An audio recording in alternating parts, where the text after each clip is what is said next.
Reka dufate uyu mwanya tugushimire wowe udukurikira umunsi ku wundi ku rubuga rwacu rwa Burundi Yacu Updates. Ni amakuru arimo kuvugwa cyane mu gihugu cy'u Burundi, harimo kuvugwa cyane muri RDC, harimo kuvugwa cyane mu Rwanda. Turifuza kukugezaho aya makuru yose hamwe umenye ese bwije gute, ese ku ntambara irimo guhuza M23 ndetse n'indi mitwe yitwaje intwaro ndetse n'ihuriro ry'ingabo ya Repubulika Demokarasi ya Kongo cyangwa za Repubulika Demokarasi ya Kongo, byaterwa nuko ubivuga. Ese bigeze hehe kuri ubu ngubu, bimeze gute? Turifuza ko usobanukirwa byinshi kuri tariki ya 26 z'ukwezi kwa karindwi 2025. Ese uyu munsi byifashe gute? Ese ko hamaze iminsi hanugwanugwa cyangwa se havugwa intambara irimo gututumba cyangwa se ubwicanyi bukomeye cyane, abana cyangwa se imiryango n'abasirikare barwanira uburenganzira bw'abanyamurenge cyangwa se bw'abantu bo mu bwoko bw'abanyamurenge bamaze kwita jenoside, bamaze kugaragaza ko ari jenoside bagiye gukorerwa, yateguwe. Murabizi neza ko hari igice kinini cyane cyagiye gutorezwa mu Burundi. Ni ukuvuga ngo bafashe igice kimwe cy'aba FDL bagitwara mu Burundi kugitoza, bagiha intwaro. Kuri ubu ngubu batangiye kudeployinga cyangwa se kugenda babashyira mu bice bigiye bitandukanye kugira ngo bajye kwica abanyamurenge, babatwikire nk'uko byagiye bitangazwa n'abayobozi bakomeye bo muri Twirwaneho ndetse na M23. Ibi byose rero ni inkuru yababaje abantu benshi, ni inkuru zababaje abantu benshi. Turifuza kugezaho izi nkuru, ariko nanone tunabihuze n'ibice M23 yamaze kwigarurira nyuma y'intambara ikomeye, nyuma y'imirwano ikomeye, nyuma yo kurasana gukomeye kwahabaye hagati ya M23 ndetse n'indi mitwe yitwaje intwaro n'indi mitwe ishamikiye ku gisirikare cya Repubulika Demokarasi ya Kongo.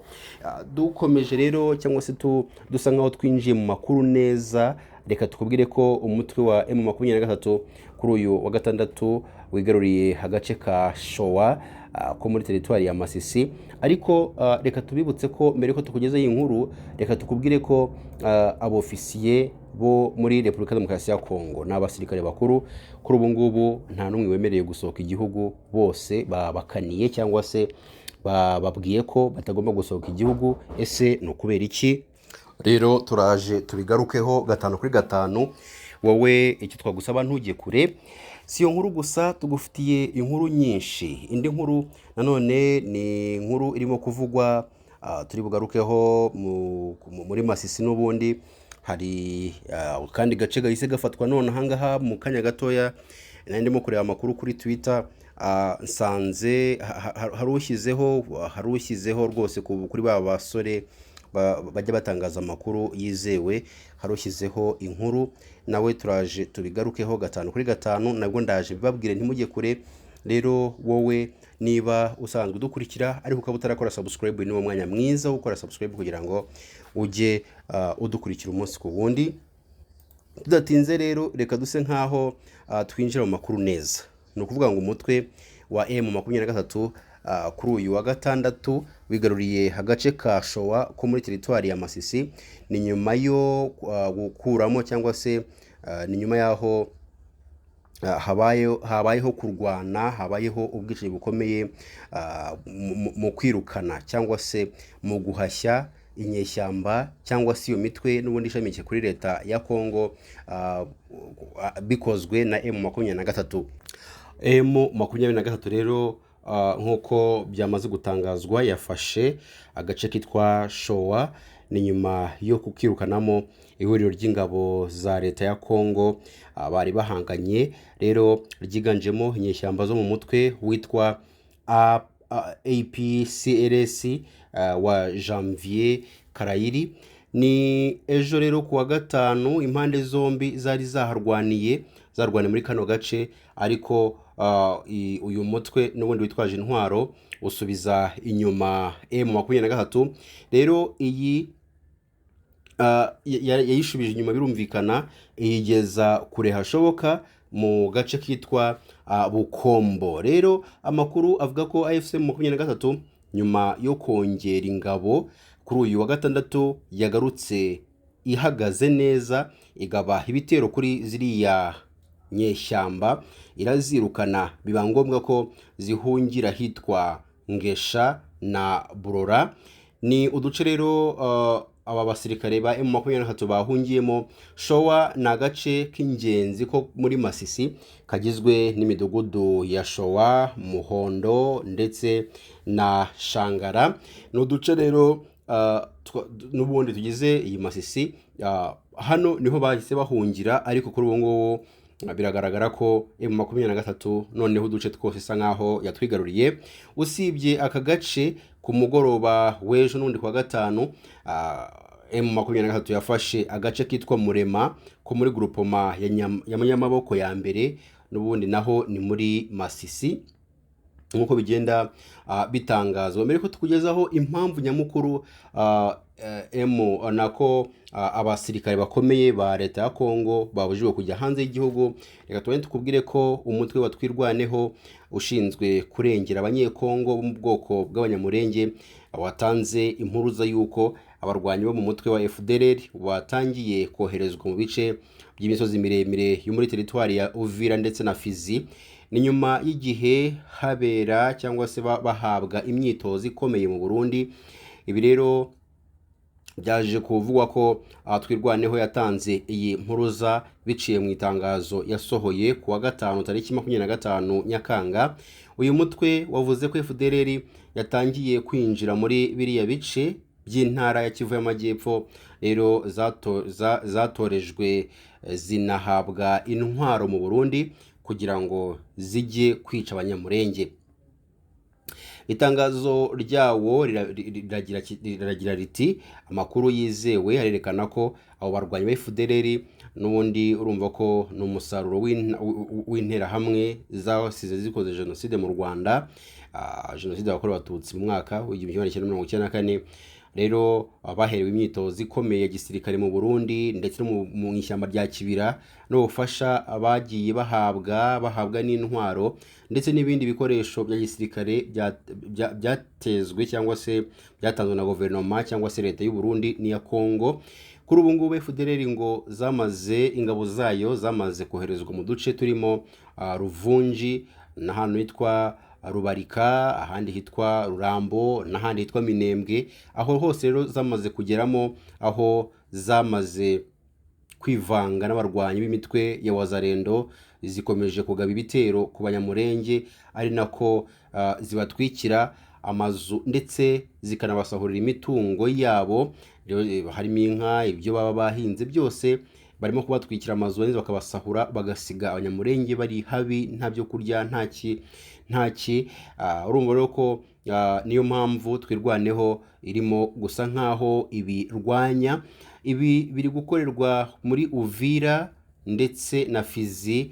Rero bamaze kudekarara ko ari jenoside yateguwe na leta ya RDC mu gihe cy'ibiganiro bya Doha na Washington, ibyerekana ko Kinshasa n'ihuriro ryayo babeshya ko bari gushaka amahoro, nyamara bakomeje umugambi wa jenoside yateguriwe guhorerwa abanyamurenge bo mu misozi miremire.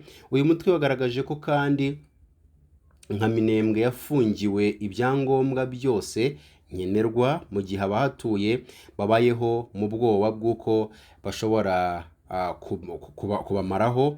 Twirwaneho yasabye imiryango irimo wa Afurika Yunze Ubumwe, uw'abibumbye, SADC na za ambasade z'ibihugu bitandukanye kugira ngo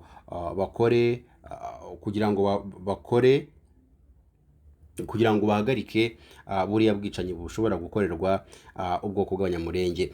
Yasabye kandi abahuza mu biganiro bya Doha na Washington gushyira mu bikorwa ibyemejwe kandi bagakemura ikibazo bagendeye ku mpamvu muzi wacyo, by'umwihariko mu kuba guverinoma ya Kinshasa yananiwe kurinda abaturage bayo bose, idatoteza bamwe, ibahora ubwoko bwabo. Uyu mutwe waburiye ko umugambi wo kumaraho abanyamurenge nukomeza bizaba ngombwa ko ufata ingamba zikwiye, by'umwihariko ingamba zo kwirinda ibitero by'ibyo byose by'ingabo za leta mu rwego rwo kurinda abaturage b'abasivile bari muri kariya gace bari mu kaga nk'uko birimo kugenda bigarukwaho. Dukomeje no ku nkuru y'abofisiye bose bo mu ngabo za Repubulika Demokarasi ya Kongo bamaze kubuzwa gusohoka igihugu mu gihe ubutegetsi bwa Perezida Tshisekedi bukeka ko hari abofisiye bashaka guhungabanya umutekano we. Iri bwirizwa ryatanzwe n'umugaba mukuru w'ingabo za RDC aritwa Lieutenant General Banza Mwilambe Jire, yari tariki 22 Nyakanga 2025. Yagize ati guhera uyu munsi kujya hanze y'igihugu birahagaritswe by'agateganyo ku bofisiye bose bageze kugeza igihe hazatangarizwa irindi bwiriza. Lieutenant General Mwilambe yafashe icyemezo nyuma yaho umujyanama wa Tshisekedi mu bikorwa by'igisirikare General Christian Chiwewe n'umuyobozi w'ibiro bya gisirikare mu ngoro y'umukuru w'igihugu General Frank Ntumba batawe muri yombi. Umunyamabanga mukuru w'ishyaka UDPS riri ku butegetsi bwa RDC Augustin Kabuya tariki 15 Nyakanga yatangaje ko General Chiwewe yabaye umugaba mukuru w'ingabo za RDC afungiwe gushaka kwica Perezida Tshisekedi. Kabuya waganiraga n'abanyamuryango b'ishyaka yagize ati ntabwo abantu babona uburemere bw'iki kibazo umuntu akicara nyuma yo kuganira nabo hafi ye bagategura uko bakwica umuntu, umubyeyi, sekuru w'abana n'umuntu wa mbere mu gihugu, abantu bakumva ko atabiryozwa. Abantu bazima bazi ikibi bakoze kandi nawe ubwe ntabihakana, bivuze ko yicaye arabivuga koko kagomba kumwica. Nubwo impamvu General Ntumba afungiwe itaratangazwa kuva mu ntangiriro za 2025, yavuzweho kuba umwe mu bafite umugambi wo guhirika cyangwa se wo kwikiza ubutegetsi bwa Tshisekedi. Aya makuru yatumye abakozi b'inzego z'iperereza bamuhozaho ijisho. Umwe mu bayobozi muri Minisiteri y'Umutekano w'imbere muri RDC aherutse gutangariza ikinyamakuru Jeune Afrique ko abofisiye benshi bari mu gukurikiranwa kubera ko hari ikibazo gikomeye.